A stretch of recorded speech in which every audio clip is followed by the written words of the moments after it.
Ang mga nanalo po ngayong araw na to, una, Piston versus Hornet, 123-121. Panalo po yung Hornet, 123. Tapos yung Piston, 121 lang po.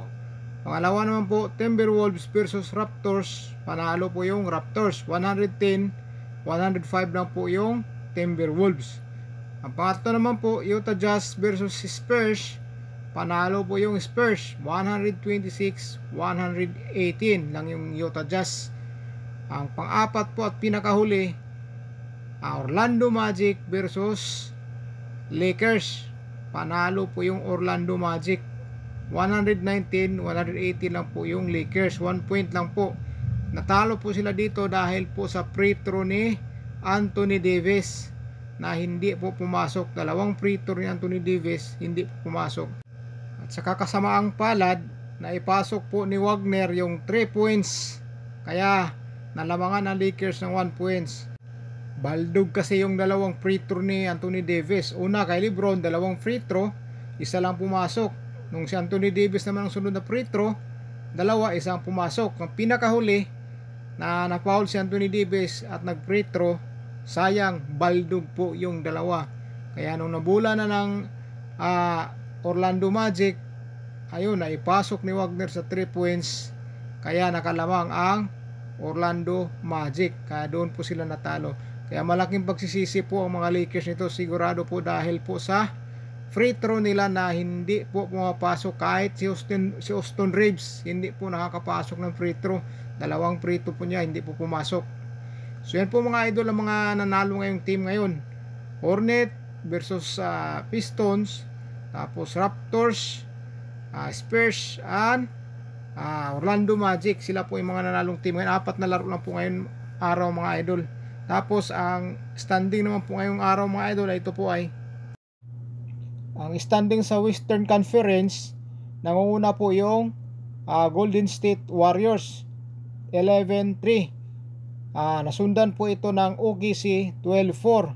Ang number 3 naman, Houston Rockets, 11-5. 4 na po yung Lakers, 10-5 na po dahil natalo sila kanina. Number 5, Denver Nuggets, 8-5. Number 6, Memphis, 9-7. Tapos ang number 7 naman po, LA Clippers, 9-7. Number 8, Phoenix Suns, 9-7. Number 9, Dallas Maverick, 8-7. Number 10, Sacramento Kings, 8-7. Ang 11 naman, Timberwolves, 8-7. Number 12, Sacramento. Number 12, Spurs, 8-8. Number 13, Toronto Raptors, 6-9. 14, New Orleans Pelicans, 4-12. Number 15 naman, Utah Jazz, yung pinakahuli, 3-12. Yan po ang Western Conference. At ang Eastern Conference naman po mga idol ay ito po.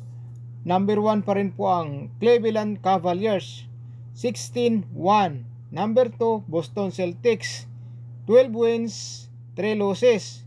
Number 3, New York Knicks, 9 wins, 6 losses. Tapos number 4, Orlando Magic, 10 wins, 7 losses. Number 5, Miami Heat, 6 wins, 7 losses. Number 6, Atlanta Hawks, 7 wins, 9 losses. Tapos ang number 7, Detroit Pistons, 7 wins, 10 losses. Number 8, Milwaukee Bucks, 6 wins, 9 losses. Number 9, Brooklyn Nets, 6 wins, 9 losses. Number 10, Indiana Pacers, 6 wins, 9 losses.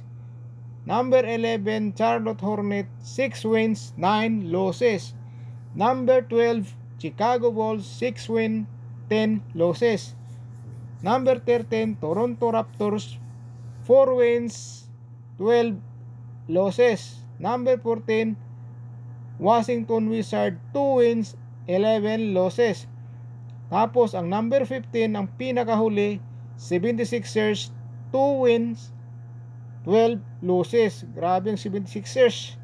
Pinakahuli po siya dahil injured si Paul George. So yan po mga idol